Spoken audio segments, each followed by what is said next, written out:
श्रीमद् कुंज विहारणे नमः। श्री स्वामी हरिदासो विजय तीर्थराम। भगवान के अनेकों ऐसे गुप्त भक्त हुए हैं जो प्रतीत होता है कि भगवान के पक्ष में नहीं हैं, वरन भगवान लीला में उन्होंने अवरोध ही उत्पन्न किया है। किंतु भैया, वास्तव में ऐसा है नहीं। हम चिंतन यदि करें, मनन करें, तो पाएंगे कि उन्होंने जिस पात्र का रोल भगवान के कहने से निभाया, वह कोई बिरला उनका अपना ही भक्त निभा सकता है। और ऐसे ही कुछ पात्र हैं जो दास को सदैव स्मरण रहते हैं भगवत कृपा से, और कुछ उनके रहस्य भी वे स्वयं ही अनावृत करते हैं। और ऐसे ही एक भक्ता हैं महारानी कैकई। कैकई पद कमल सुचि बंदों बारंबार, राम काज हित जिन कुजस विपल लियो सिरधार। रामचरितमानस में महारानी कैकई का चरित्र सबसे अधिक बदनाम, जिसने सारे विश्व के परम प्रिय राम को बिना अपराध वन में भिजवाने का अपराध किया हो, उसको कोई पापनी कलंकिनी राक्षसनी कुल विनाशिनी कहे, यह कोई आश्चर्य की बात नहीं। समस्त सद्गुणों के आधार जगदाधार राम, जिसे अपनी आंखों में कांटों के सदृश दिखाई देते हों और उस पर कोई गालियों की बौछार ना करे तो किस पर करेगा।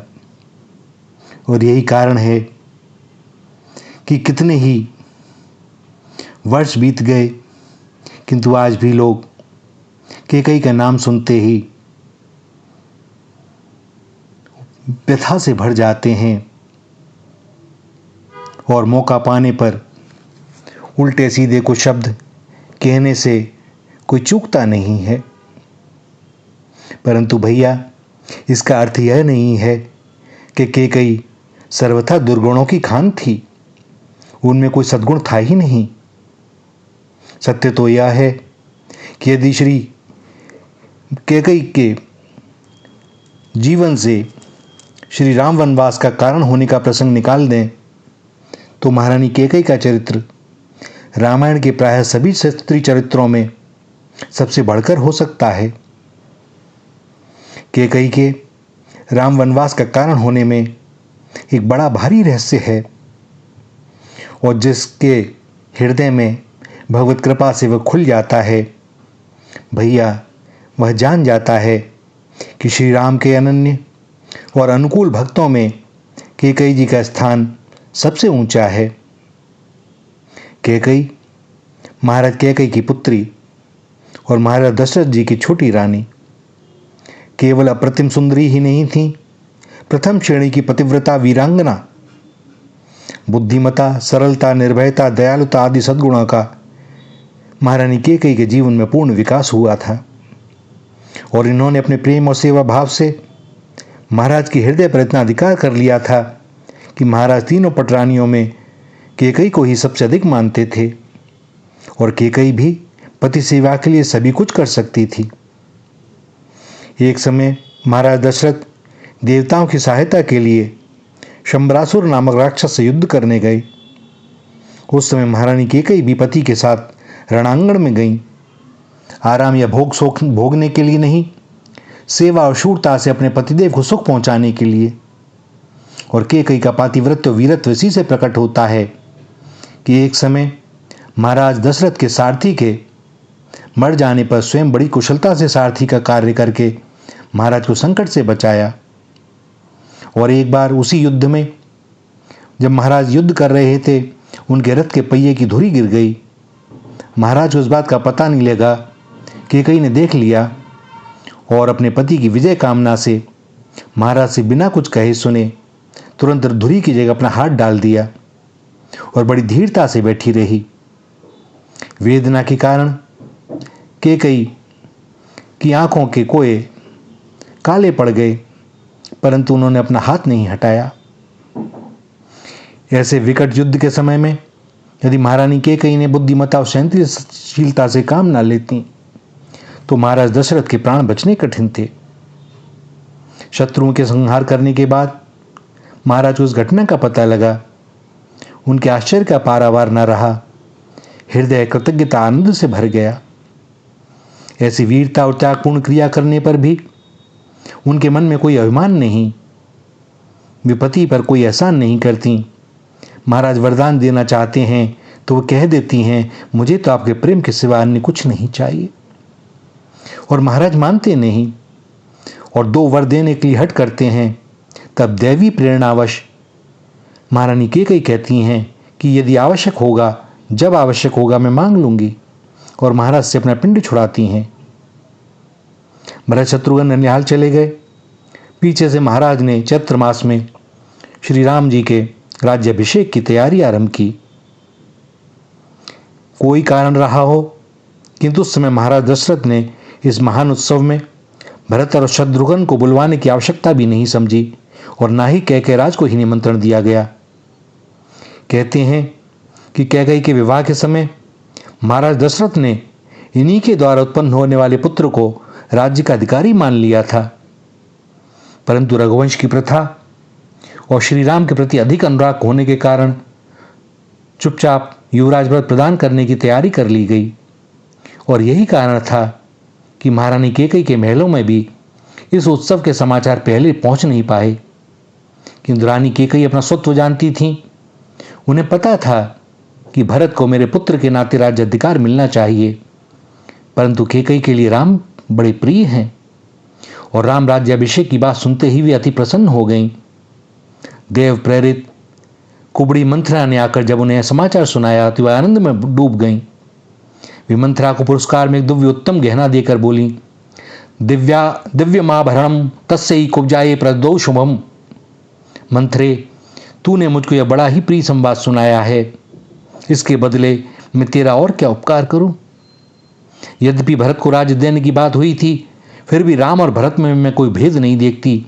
मैं इस बात से बड़ी प्रसन्न हूं कि महाराज कल राम का राज्याभिषेक करेंगे। हे प्रियवादिनी, राम के राज्याभिषेक का संवाद सुनने से बढ़कर मुझे अन्य कुछ भी प्रिय नहीं है। ऐसे अमृत के समान सुखप्रद वचन सब नहीं सुना सकते। तूने मुझे यह वचन सुनाया है, इसके लिए तू जो चाहे सो पुरस्कार मांग ले, मैं तुझे देती हूं। इस पर मंथरा ने केकई के दिए हुए आभूषण को फेंककर केकई को बहुत कुछ समझाया उल्टा सीधा, परंतु फिर भी केकई श्री राम के गुणों की प्रशंसा करते हुए यही कहती हैं कि श्री रामचंद्र धर्मज्ञ, गुणवान, सत्यव्रती और पवित्र हैं। वे राजा के ज्येष्ठ पुत्र हैं, अतएव हमारी कुल प्रथा के अनुसार उन्हें युवराज पद का अधिकार है। दीर्घायु राम अपने भाइयों और सेवकों को पिता की तरह से पालन करेंगे। मंथरा, तू ऐसे रामचंद्र के अभिषेक की बात सुनकर क्यों दुखी हो रही है? यह तो अभ्युदय का समय है। ऐसे समय तू जल रही है। भावी कल्याण में भी तुझे दुखी दिखाई दे रहा है। मुझे भरत जितना प्यारा है, उससे कहीं अधिक प्यारे राम हैं, क्योंकि राम मेरी सेवा महारानी कौशल्या से भी अधिक करते हैं। राम को यदि राज्य मिलता है तो वो भरत को ही मिलता है, ऐसा समझना चाहिए, क्योंकि राम सब भाइयों को अपने ही समान समझते हैं। इस पर भी जब मंथरा दशरथ जी की निंदा करके केकई को भड़काने लगी, तब केकई ने बड़ी बुरी तरह उसे फटकारा। पुनि अस कबहू कहसी घर फोरी, तो धरी जीव कड़ावहू तोरी। और इस प्रसंग से पता लगता है कि केकई श्री राम को कितना प्यार करती थीं और उन्हें श्री राम के राज्याभिषेक में कितना बड़ा सुख था। इसके बाद मंथरा के पुनः बहकाने पर केकई के द्वारा जो कुछ कार्य हुआ उसे कोई कहने की आवश्यकता नहीं, और उसी कुकार्य के लिए, कुकृत्य के लिए केकई को आज तक पापनी और अनर्थ की मूल कारण रूपा कहा जाता है। परंतु भैया, तनिक यह भी तो हम विचार करके देखें कि श्री राम को इतना चाहने वाली, कुल प्रथा, कुल की रक्षा का सर्वदा ध्यान रखने वाली परम सुशीला केकई ने राज्य लोभ से ऐसा अनर्थ क्यों किया, जो थोड़ी देर पहले राम को भरत से अधिक प्रिय बतलाकर उनके राज्याभिषेक के सुख संवाद पर दिव्य आभूषण पुरस्कार में दे रही है, और राम तथा दशरथ की निंदा करने पर, भरत को राज्य देने की प्रतिज्ञा जानने पर भी मंथरा को घरफोड़ी कहकर उसकी जीभ कटवाना चाहती थीं, वे जरा ही देर में ऐसे कैसे बदल गईं कि वे राम को 14 साल के लिए वन के दुख सहन करने के लिए भेज देती हैं, और भरत के शील स्वभाव को जानते हुए भी उनके लिए राज्य का वरदान चाहती हैं। भाई यह सारा रहस्य यही है, और ये रहस्य भगवान जिसके सामने अनावृत कर दें, केवल वही जान सकता है, और इस कार्य को वही कर सकता है जो भगवान का अनन्य प्रेमी हो, जिसे भगवान को छोड़कर यश अपयश, मान अपमान, हानि लाभ किसी की चिंता ना हो, जो अपना सर्व समर्पण भगवान को कर चुका हो। उनका कोई ऐसा अनन्य भक्ति ही भगवान राम की लीला में यह प्रधान कार्य कर सकता है। कैकेयी भगवान श्री राम को परब्रह्म परमात्मा जानती थीं, और श्री राम के लीला कार्य में सहायक बनने के लिए ही उन्होंने श्री राम जी की रुचि के अनुसार ही यह लीला की थी। यदि कैकेयी श्री राम को वन भिजवाने में कारण न बनती, तो श्री राम का लीला कार्य ही संपन्न न होता, न सीता हरण होता, न राक्षस राज रावण अपनी सेना सहित मारा जाता। और श्री राम ने अवतार धारण किया था दुष्टों के विनाश के लिए, साधुओं के परित्राण के लिए, और दुष्टों के विनाश के लिए हेतु की आवश्यकता होती है।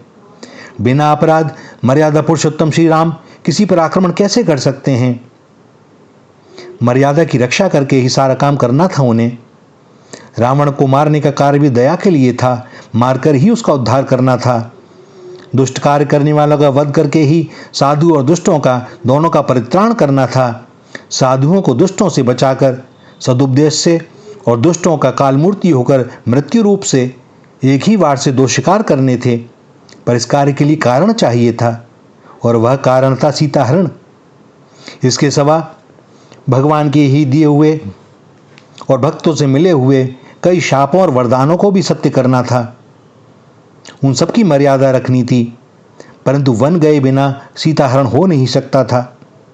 राज्याभिषेक हो जाता तो फिर वन जाने का कोई कारण न था।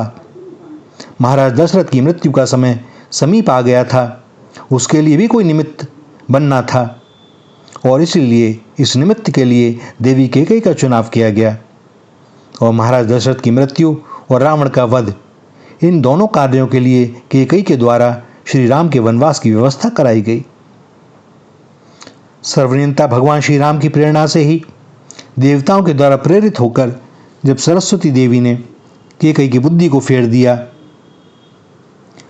तब भगवत इच्छानुसार कैकेयी भगवान के मायावश ऐसा कार्य कर बैठी जो अत्यंत क्रूर होने पर भी भगवान की लीला की संपूर्णता के लिए अत्यंत आवश्यक था। भगवान की परम भक्ता, जो भगवान को हृदय से प्रेम करती थीं, असीम प्रेम करती थीं, और राज्य में और परिवार में उनकी बड़ी सुख्याति थी। सारा कुटुंब कैकेयी से प्रसन्न था। फिर भगवान उसी के द्वारा यह भीषण कार्य करा करके उसे कुटुंबियों और अवधवासियों के द्वारा तिरस्कृत, पुत्र द्वारा अपमानित और इतिहास में सदा के लिए लोकनिंदित क्यों बनाते हैं? जब भगवान ही सबके प्रेरक हैं, तब साध्वी सरला कैकेयी के मन में सरस्वती के द्वारा ऐसी प्रेरणा ही क्यों करवाई गई, जिससे उनका जीवन सदा के लिए दुखी और नाम सदा के लिए बदनाम हो गया? और यही रहस्य है। भगवान श्री राम साक्षात सच्चिदानंद परमात्मा हैं, और कैकेयी उनकी परम अनुरागणी सेविका हैं। जो सबसे गुह्य और कठिन कार्य होता है, उसको सबके सामने न तो प्रकाशित किया जा सकता है, और न ही उस कार्य को करने में हर कोई समर्थ होता है। ऐसा कार्य तो किसी अत्यंत कठोर धर्मी, घनिष्ठ और परम प्रेमी के द्वारा ही करवाया जाता है। विशेषकर जिस कार्य में कर्ता की बदनामी हो, ऐसे कार्य के लिए तो केवल उसी को चुना जा सकता है जो अत्यंत ही अंतरंग हो। और राम जी का लोकोपवाद मिटाने के लिए श्री सीता जी वनवास स्वीकार करती हुई संदेशा कहलाती हैं कि मैं जानती हूँ मेरी शुद्धता में आपको संदेह नहीं है, केवल आप लोकोपवाद के भय से मुझे त्याग रहे हैं। तब भी मेरे तो आप ही परम गति हैं, आपका लोकोपवाद दूर हो, मुझे अपने शरीर के लिए कोई शोक नहीं है। यहाँ सीता जी रामकाज के लिए कष्ट सहती हैं, परंतु उनकी बदनामी नहीं होती, प्रशंसा होती है, उनके पातिव्रत्य की आज तक पूजा होती है। परंतु कैकेयी का कार्य इससे भी महान है। उसे तो रामकाज के लिए राम विरोधी होना पड़ेगा, और जब तक सूर्यचंद्र रहेंगे उसको यह सब गालियां सहनी पड़ेंगी। वह पापनी, कुलंकनी, कुलघातनी उपाधियां ग्रहण करती है, वैधव्य का दुख स्वीकार करती है, पुत्र और नगरवासियों की द्वारा तिरस्कार होती है, किंतु रामकाज तो उसे अवश्य करना है, क्योंकि ये राम की इच्छा है, और इस रामकाज के लिए राम ने कैकेयी को ही प्रधान पात्र चुना है। इसी से उन्होंने सहर्ष यह कलंक का टीका अपने ऊपर धारण कर लिया, और इसे भी वह भगवान राम का अनुग्रह ही मानती हैं, क्योंकि वे परम ब्रह्म श्री राम की परम अंतरंग परम पात्री हैं। वे श्री राम की लीलाओं में सहायिका हैं। उनके लिए मान और अपमान कुछ भी नहीं है, उन्हें तो सब कुछ सहकर भी रामकाज करना है। राम रूपी निर्देशक जो कुछ भी पाठ दे दें, उनके नाटक की पूर्णता के लिए उनके आज्ञा अनुसार उन्हें तो वही खेल खेलना है, चाहे वह कितना ही क्रूर क्यों ना हो। और कैकेयी अपने इस पाठ को बड़े अच्छे ढंग से निभाती हैं। राम अपने काज के लिए सीता और लक्ष्मण जी को साथ लेकर खुशी खुशी वन के लिए विदा होते हैं, और कैकेयी अपने अभिनय के पूरे उत्कर्ष के साथ इस समय दिखाई देती हैं। राम को के साथ एकांत में मिलने का उन्हें अवसर नहीं मिलता, इसलिए वह भरत के साथ वन जाती हैं, और वहाँ श्री राम से अपने नाटक के स्वामी से एकांत में मिलकर अपने पाठ के लिए फिर पूछती हैं, और साधारण स्त्री की भांति लीला से ही लीलामय से उनको दुख पहुंचाने के लिए क्षमा चाहती हैं। परंतु लीला में भेद खोलकर साफ कह देते के हैं कि यह तो मेरा ही कार्य था, मेरी ही इच्छा से, मेरी माया से हुआ था, तुम तो निमित्त मात्र थी, सुख से भजन करो और मुक्त हो जाओ। जब भरत श्री राम जी को लौटा ले जाने का बहुत आग्रह करते हैं और राम जी किसी प्रकार नहीं मानते, तब भगवान श्री राम का रहस्य जानने वाले मुनि वशिष्ठ श्री राम के संकेत से भरत को अलग ले जाकर एकांत में समझाते हैं, पुत्र आज मैं तुझे गुप्त रहस्य सुना रहा हूँ। श्री राम साक्षात नारायण हैं। पूर्व काल में ब्रह्मा जी ने इनसे रावण वध के लिए प्रार्थना की थी, इसी से इन्होंने दशरथ के यहाँ पुत्र रूप से अवतार लिया है। श्री सीता जी साक्षात योग माया हैं। श्री लक्ष्मण शेष के अवतार हैं, जो सदा श्री राम के साथ उनकी सेवा में लगे रहते हैं। श्री राम को रावण का वध करना है, इससे वे जरूर वन में ही रहेंगे, इसमें तेरी माता का कोई दोष नहीं है। कैकेयी ने जो वरदान मांगे और निष्ठुर वचन कहे थे, वो सब देव का कार्य था, रामकाज था, नहीं तो भला कैकेयी कभी ऐसा कह सकती हैं। अतएव तुम राम को अयोध्या लौटा ले चलने का आग्रह छोड़ दो। और रास्ते में भरद्वाज मुनि भी संकेत से यही कहते हैं, भरत तुम माता कैकेयी पर दोषारोपण मत कर। राम का वनवास समस्त देव दानव और ऋषियों के परम हित और परम सुख का कारण होगा। जब वशिष्ठ जी से और भरद्वाज जी से भगवान का परिचय मिलता है तो भरत जी समझ जाते हैं और श्री राम की चरण पादुका सादर लेकर अयोध्या लौटने की तैयारी करते हैं। इधर कैकेयी जी एकांत में श्री राम के समीप जाकर आंखों से आंसुओं की धारा बहाती हुई व्याकुल हृदय से हाथ जोड़कर कहती हैं, श्री राम तुम्हारे राज्याभिषेक में मैंने विघ्न किया, उस समय मेरी बुद्धि देवताओं ने बिगाड़ दी और मेरा चित्त तुम्हारी माया से मोहित हो गया। अतः मेरी इस दुष्टता को तुम क्षमा करो, क्योंकि साधु क्षमाशील हुआ करते हैं। फिर तुम तो साक्षात विष्णु हो, इंद्रियों से अव्यक्त सनातन परमात्मा हो, माया से मनुष्य रूप रखकर समस्त विश्व को मोहित कर रहे हो। तुम ही से प्रेरित होकर लोग साधु असाधु कर्म करते हैं। यह सारा विश्व तुम्हारे अधीन है, अस्वतंत्र है, अपनी इच्छा से कोई कुछ नहीं कर सकता। जिस प्रकार कठपुतलियाँ नचाने वाले की इच्छा अनुसार ही नाचती हैं, वैसे ही यह नर्तकी माया तुम्हारे ही अधीन है। तुम्हें देवताओं का कार्य करना था, अतएव तुमने ही ऐसा करने की मुझे प्रेरणा दी। हे विश्वेश्वर, हे अनंत, हे जगन्नाथ, मेरी रक्षा करो। मैं तुम्हें नमस्कार करती हूँ। तुम अपनी तत्व ज्ञान रूपी निर्मल तीक्ष्ण धार तलवार से मेरी पुत्र वित्तादि विषयों में स्नेह रूपी फांसी को काट दो। मैं तुम्हारे शरण में हूँ। और महारानी कैकेयी के ऐसे स्पष्ट और सरल वचन सुनकर भगवान हंसते हुए कहते हैं, हे महाभागे, तुम जो कुछ भी कहती हो सत्य कहती हो, इसमें किंचित भी मिथ्या नहीं है। देवताओं का कार्य सिद्ध करने के लिए ही मेरी प्रेरणा से उस समय तुम्हारे मुख से वैसे वचन निकले। इसमें तुम्हारा कोई दोष नहीं है, तुमने तो मेरा ही काम किया है। अब तुम जाओ और हृदय में सदा मेरा ध्यान रखो। तुम्हारा स्नेहपाश सब ओर से टूट जाएगा और मेरी इस भक्ति के कारण तुम शीघ्र ही मुक्त हो जाओगे। मैं सर्वत्र समदृष्टि हूँ, मेरे न तो कोई द्वेष है और न प्रिय।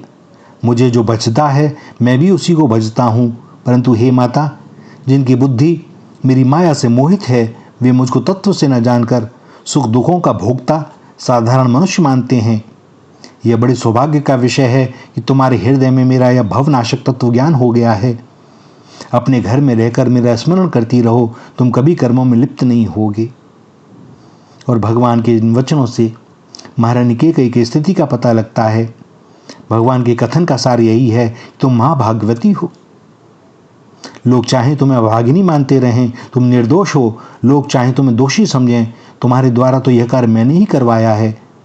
और जिन लोगों की बुद्धि माया मोहित है, वे ही तुमको मामूली स्त्री समझते हैं, जबकि तुम्हारे हृदय में तो मेरा तत्व ज्ञान है। तुम धन्य हो। और भगवान श्री राम के इन वचनों को सुनकर कैकेयी आनंद और आश्चर्यपूर्ण हृदय से सैकड़ों बार साष्टांग प्रणाम और प्रदक्षिणा करके सानंद भरत के साथ वापस लौट कर आ गई। भैया, ऐसे अनेकों चरित्र हैं और लोग जब उनका वर्णन करते हैं तो उनके दोषों का इस तरह से वर्णन करते हैं कि इसके समान तो कोई दोषी है ही नहीं। सत्य बात तो यह है भैया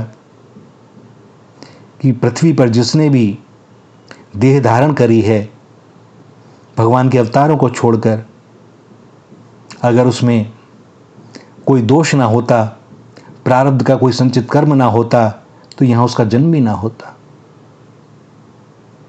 उन दोषों से मुक्ति पाने के लिए ही भगवान ने कृपा करके हमें यह देह दी है।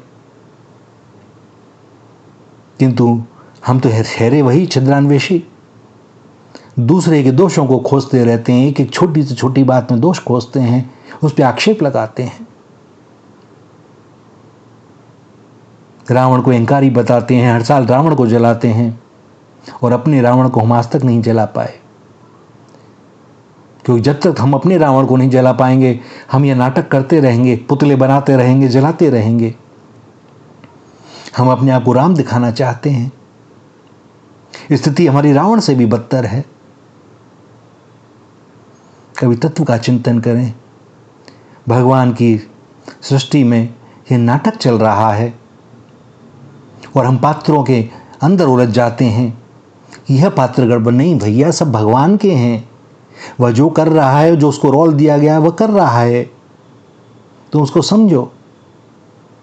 वह स्टेज पर कुछ और है और पर्दे के पार कुछ और। उसके अभिनय की प्रशंसा करो, क्योंकि उसने अपने अभिनय के द्वारा उस नाटक के उस पात्र को जीवंत कर दिया है। किंतु वह वैसा है नहीं। सदैव स्मरण रखना, कभी भी सुधार करना है तो हमें अपना करना है। ये सब भगवत लीलाएं, भगवान का चिंतन, यह सब इसीलिए है कि हम समझ सकें कि हमारी स्थिति क्या है। किंतु हम वहां भी दोष खोजने से बाज नहीं आते। कथाओं को अपनी बुद्धि, अपनी दृष्टि, अपने स्वभाव के अनुसार हम पात्रों का चरित्र जनक स्वयं करने बैठ जाते हैं। भैया, पहले अपने को ही हम देख लें। बाकी तो सारा जगत उन्हीं की सृष्टि है, उन्हीं का खेल है। हमें जो पाठ दिया है हम उसे पूरा कर लें और उसमें उनकी कृपा माने, यही बहुत है। श्री राधा, श्री राधा, श्री राधा।